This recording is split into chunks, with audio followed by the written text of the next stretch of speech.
My connection to Weelsby Hall. This is my second time working for Linkage. I used to work here a few years ago when Weelsby Hall was a residential provision for students, and that's where my office was based. And this was where I spent most of my time because this was where most of the students were based. So yeah, that's sort of where I'm at now. My role changed quite frequently, the title of my role, but I was basically head of care for the college residential provision. So in those days we had quite a lot of students who came in and stayed residentially, and I was in charge of all of the accommodation for those students, both here and at our other campus at Spilsby.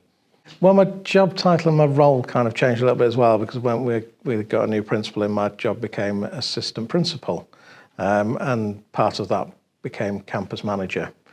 Which sounded really quite glamorous and exciting, but it was more about allocating offices to people and sort of liaising with maintenance and really trying to make sure that the campus, everybody who worked on the campus was where they wanted to be and where they should be.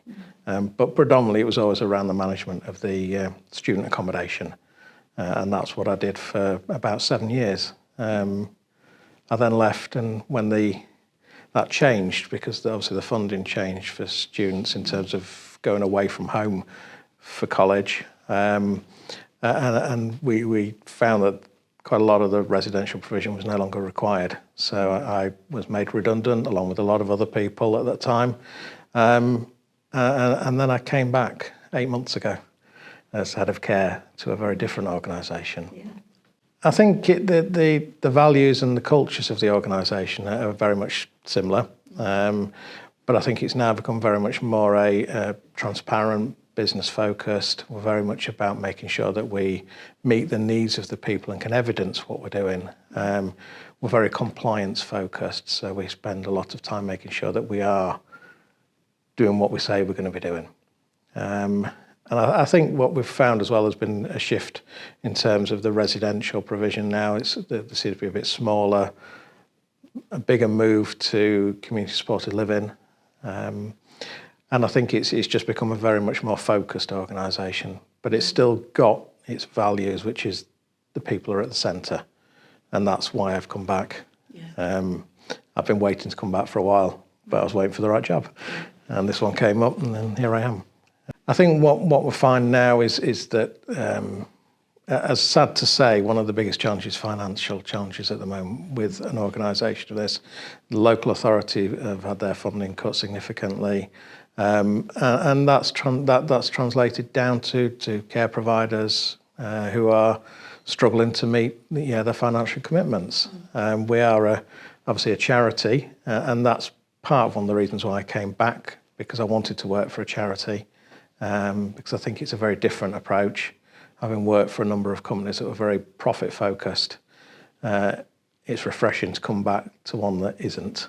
Yeah. It's still about making sure that the business can run financially, but it is also about doing what's right for the people we support and our staff teams. So yeah, I think generally I think it's the challenges now are it's harder to recruit the right people. That is a massive challenge, and it's hard to often get the level of support that we think people need.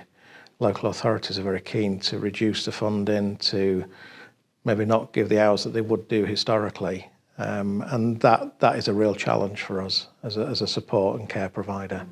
It's been really quite refreshing to come back and see there's people still working here. After all those years, that there's people who are working for the organisation that haven't left, that have stayed.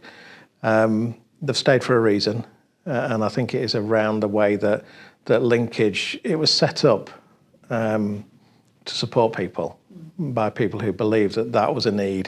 There was a clear gap in the market for us to do that, and that hasn't changed. And we try to be a little bit unique, a little bit thinking outside of the box, the way that provide the support. But it gets harder and harder as more of a financial pressure kicks in. So no, I do think it's nice to talk to people, the people we support. I think we go a little bit further than most providers, and will do things a little bit differently. But no, it is definitely quite the place I wanted to come back to. and no matter how much it changes, this will be the company that I've wanted to work for quite a few years. When I first started at Linkage, I was obviously I was predominantly within the education department because that's where I worked, and that was the provision I was going to be running. And I do remember on my first day, I'd come in for a couple of days before and met with the vice principal. And on my first day, it was like, oh, well, we're going to go to a meeting. Some of the staff will be there. And I walked into what used to be the Winter Gardens at Cleethorpes, because that's where they had the staff meeting, and there was about 400 staff. And I remember I was asked, would you like to get up and say a few words? I'm like, no, I don't want to. But I did. And I remember saying a few things, and Alison, the vice principal at the time, looked at me and said, oh, you're going to do funny today, are you? I said, yeah, I think I need to. It just calms the mood. But that was my first day, properly. Thank you. it was a sort of a baptism of fire. And I do remember, because I never knew this place was here. Nobody does in Grimsby, unless you work here or you sort of read about it. And you drive up and you think, wow, that's really impressive. And the grounds and the setting. And it's that contributes, I think, to sometimes the calmness of working here, because it can be busy. And to just take that 5 minutes to sit and reflect on what an amazing place to work. And then I moved in, my office was here. Had frequent encounters with George Slight, the ghost of George Slight, I should say. Well, I think you need to tell us about that. Well, my office used to be down one of the corridors that I think was more the servants' quarters, towards the back of the building. And I'd come out of my office any time. It'd be a little bit cooler than it was in my office, and the very strong smell of pipe tobacco. And I thought nothing of it. I just thought it was something, maybe some dodgy cooking going on in the kitchen. Or you never knew what was going on in the kitchens here. And I asked, I think it was the registered manager at the time, and she said, oh, that would be George, the late George. And I think I moved offices not long after that. So I don't want to stay down here. Where was your office? It was just down the corridor behind us. A small corridor, a small office there. That was the first one. And then I moved briefly up into the tower. Right. I felt like I'd been banished to the tower. Yeah. I moved there for a while. But I'd always tried to, for some reason, I could have had an office up at the new education, but I seemed to quite like staying in this building. This building had such a buzz about it when it was full of students and staff, and there was always something going on. And then, when you come out of your office at 5:30, 6 o'clock at night, you think it was very quiet. Everybody's calm. But there was always a really nice positive feel, which always surprised me, because you put 16 or 17 teenagers in a house together who've never really lived together. It was either going to go one of two ways, and it usually went really well. Yeah. The odd blip every now and then, so that was why I always tried to work from here if I could. And I do come back still occasionally now and try and find a quiet corner.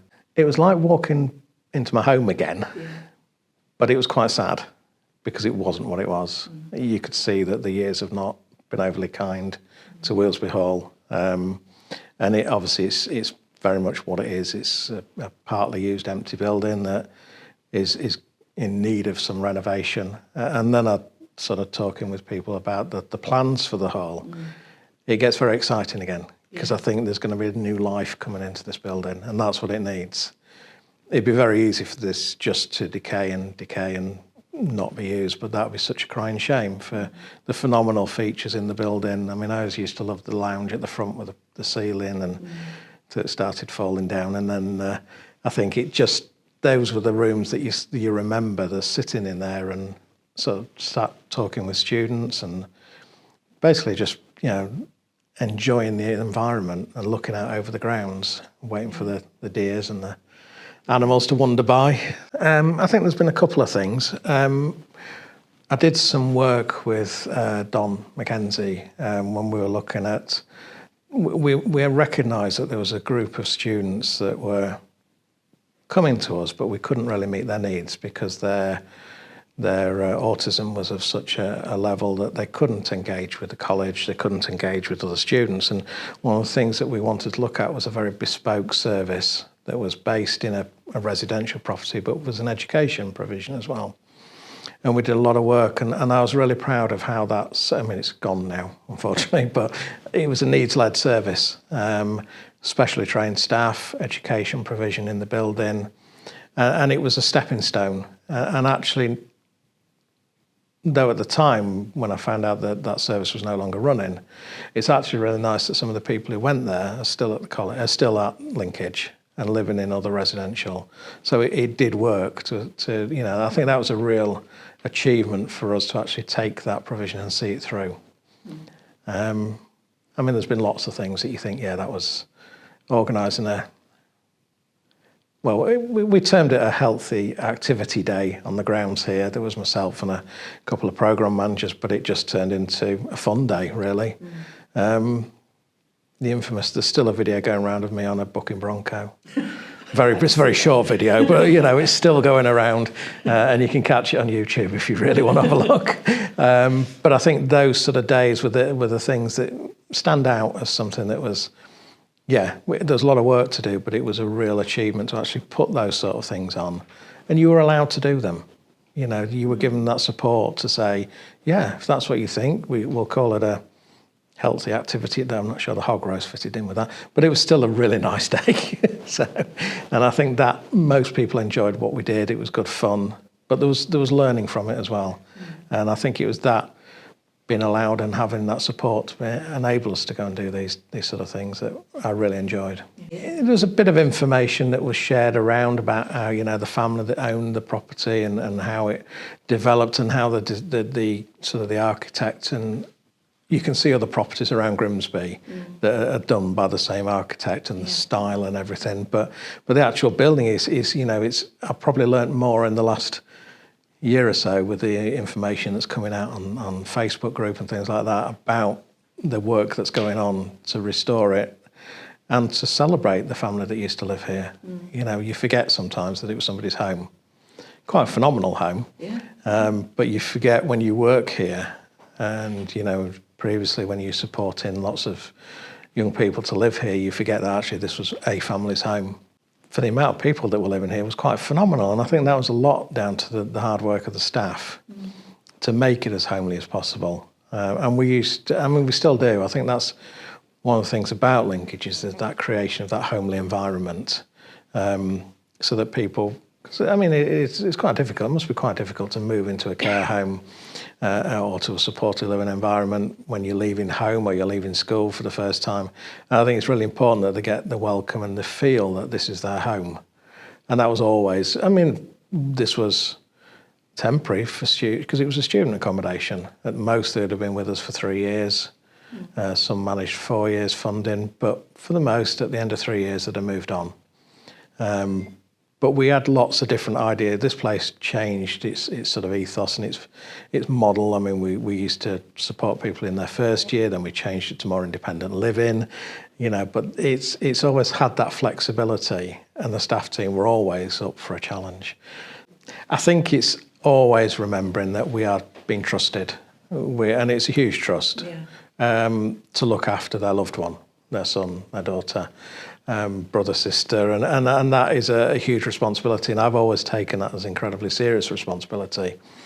And I've tried to get the staff team to get that, you know, to actually say, look after my loved one, takes a huge leap of faith, especially when, you know, it's probably the first time they've moved away from home. And I think we have to value that. It's easily lost, unfortunately, and it's hard work to keep. But we always believe that, you know, I will always be transparent and honest with families. And I think that's crucial, that we won't promise things we can't do. We will apologise if we get it wrong, but we will celebrate our successes hugely. And that's what we should be doing. And I think most families respect that and value that sort of open conversation. There's always, you know, some families are more challenging than others, but that's life. You know, and it's always coming from a position of concern or love for their child, that they want the best. I always think how hard it'd be for my child to go away from home for the first time and think, right, especially if I'm having to rely on somebody else to look after them and meet their needs and keep them safe. You know, who may be very much routine led in their home and feel safe in there, to then come somewhere like this or one of our other services is hugely challenging, and we have to respect that and make sure that everything we do tries to make it as comfortable and smooth transition as possible. Well, other than my first day, I think one of the most memorable things that I recall is when we were lucky enough to have a visit by Princess Anne, and this was for our official opening of our Mackenzie building, education building. Huge amount of work to get to that point, security checks. But the day arrived and everybody was really excited, and it was decided, I don't know who decided it, that I would meet Princess Anne here in the hallway. Yeah. There was myself and Rex. Incredibly nerve-wracking, because I knew I'd say the wrong thing, or I'd bow or curtsy or do something wrong. There's something to go disastrously wrong, and Rex would be very cool and calm, and I was. But it was such an honour. And it's silly, really. She, was a lady who came to visit us, who's probably, everywhere she goes, she smells fresh paint, because that was, one of the upsides was this whole building got decorated, which was great. But it was a real honour, and she was incredibly pleasant to talk to. She spent a bit of time talking with us and some of the students before she was shown round the newly decorated rooms. But I think that was a real moment. That it's quite a privilege, I think, to be part of that. There's been some really difficult times, incredibly sad times when students have passed away suddenly. What happened then is that as an organisation, we've become so supportive. Whenever you needed help or support, you could ring somebody and they will be there for you. Be it one of the directors, the psychologist, anybody, you call them, they will help. And I think that, as difficult as some of those times have been, it wasn't very often over the years, but it did happen. And I think that really saw how much this company then pulled together to support the staff, the family, managers, anybody who needed that level of support.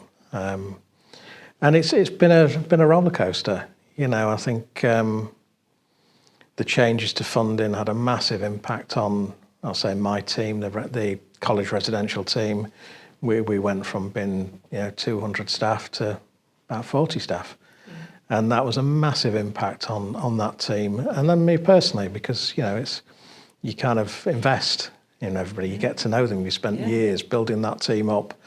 And it was out of our control, But there is still people here who are part of that team quite a few years ago, and that's really reassuring to see that. Because people could go and work anywhere. Care jobs are everywhere. That's true. So there's something that keeps people here. I'm not been able to put my finger on what everybody talks about, this linkage magic, but it's there. Everybody knows about it, but trying to put it into a sentence is really difficult. So I'm not going to attempt that. Okay. It's just there. It keeps you coming back in it. No matter how tough things are, it keeps you coming back.